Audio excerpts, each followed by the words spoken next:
Assalamualaikum warahmatullahi wabarakatuh. Perkenalkan, saya dengan Siti Ziratul Ula dari kelas 01 jurusan Administrasi Pendidikan Universitas Negeri Makassar dengan NIM 2204035000016. Saat ini saya akan menerangkan dengan rinci dua pokok materi.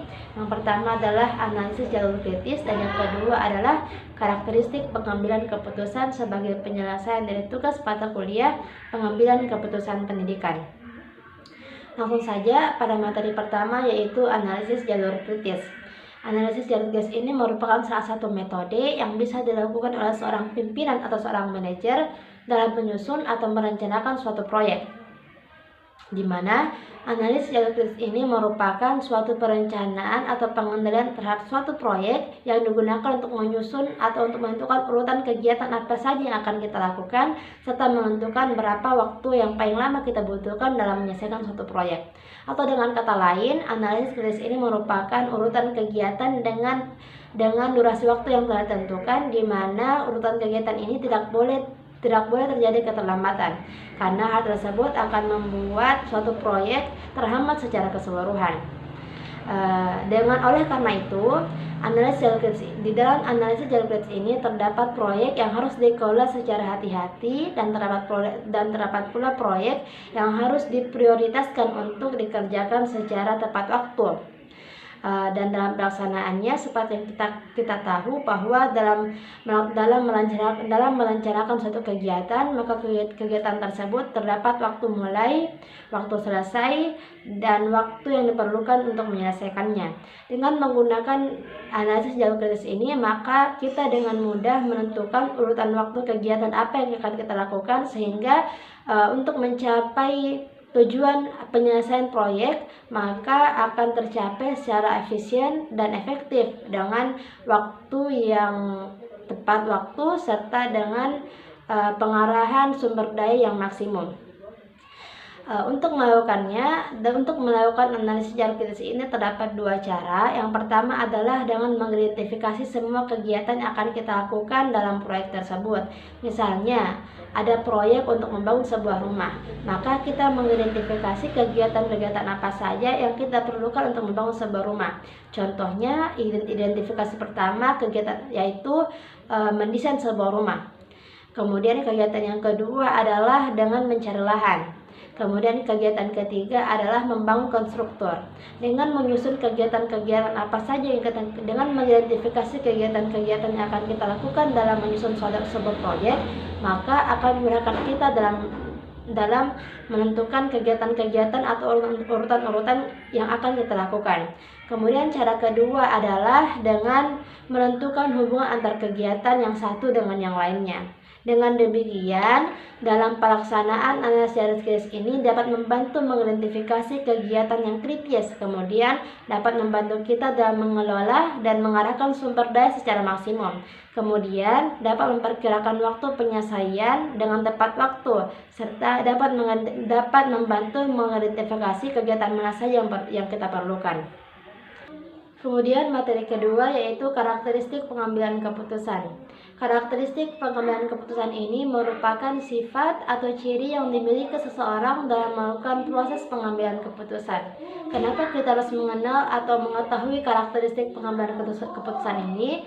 Karena setiap dari kita dalam hidupnya pasti akan membuat suatu keputusan yang akan berdampak pada dirinya sendiri ataupun berdampak pada orang-orang sekelilingnya. Adapun fungsi dalam mempelajari karakteristik pengambilan keputusan ini adalah agar menjadi refleksi untuk kita dan agar membantu kita dalam melakukan proses pengambilan keputusan yang nantinya akan kita lakukan. Dalam pengambilan keputusan ini terdapat banyak faktor yang melatar belakangnya. Faktor pertama adalah faktor kepribadian, di mana watak seseorang akan berpengaruh pada keputusan apa yang akan dia buat. Kemudian yang kedua adalah faktor latar belakang pendidikan. Seseorang yang memiliki latar belakang pendidikan yang lebih tinggi, maka cenderung akan mengambil keputusan yang lebih terinformasi dan berdasarkan pada ilmu pengetahuan. Faktor ketiga adalah faktor pengalaman. Faktor pengalaman ini menurut saya adalah faktor yang sangat penting dan faktor yang mungkin paling berpengaruh dalam setiap pemimpin dalam mengambil keputusan, di mana orang-orang yang lebih berpengalaman akan menggunakan keterampilannya dan menggunakan ilmu dan menggunakan pemahaman yang diperlukan dalam pengambilan keputusan. Dan yang terakhir adalah faktor lingkungan, di mana faktor lingkungan juga ini ikut mengambil dalih, mengambil peran dalam pengambilan keputusan. Seorang yang mungkin hidup atau berinteraksi pada lingkungan yang lebih terstruktur, maka kemungkinan kebijakan atau keputusan yang diambil sesuai dengan aturan yang ada. Sedangkan orang-orang yang hidup dengan kehidupan yang fleksibel, maka bisa saja keputusan yang diambil itu berubah-ubah cenderung dengan bagaimana situasi yang dihadapinya. Adapun karakteristik pengambilan keputusan yang tepat, yang pertama adalah rasional, didasarkan pada fakta dan data, tidak hanya sekedar informasi yang tidak berdasarkan fakta dan hoax. Jadi informasi yang rasional dan logis juga ini harus dilandaskan dalam pengambilan keputusan. Yang kedua adalah responsif, keputusan harus cepat tanggap dan tepat pada waktu yang ditentukan. Jadi dalam situasi tertentu maka keputusan tersebut harus juga dilakukan pada waktu tersebut.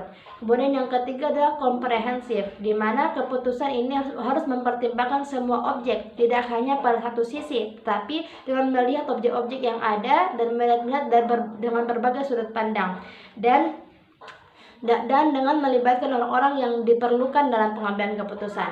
Yang keempat adalah partisipasi. Seperti yang saya katakan bahwa keterlibatan orang-orang ini sangat diperlukan dalam pengambilan keputusan, karena dengan berbagai banyak sudut pandang yang ada akan membuat keputusan yang akan kita ambil akan lebih baik dan efektif. Dan yang terakhir, karakteristik yang terakhir adalah berorientasi pada tujuan, tetap berlandaskan pada tujuan untuk apa pengambilan keputusan tersebut dilakukan. Dengan adanya karakteristik pengambilan keputusan, ternyata ada juga beberapa hal yang dapat kita lakukan untuk meningkatkan cara kita dalam mengambil keputusan. Yang pertama adalah penting untuk memahami informasi yang sesuai. Jadi yang sesuai saja kita pahami, kemudian yang tidak sesuai atau yang tidak relevan seperti yang tadi disebutkan disingkirkan saja dan fokus pada informasi yang relevan saja. Yang kedua adalah penting untuk mempertimbangkan risiko, di mana risiko ini menjadi akibat atau menjadi dampak yang akan kita lakukan jika kita salah dalam mengambil keputusan. Yang ketiga adalah mempertimbangkan alternatif sebagai solusi dan jalan keluar. Yang keempat adalah gunakan nalar dan intuisi, dan yang keempat adalah mendengarkan sudut pandang orang lain. Sekian dari saya, kurang dan lebihnya mohon dimaafkan. Wassalamualaikum warahmatullahi wabarakatuh.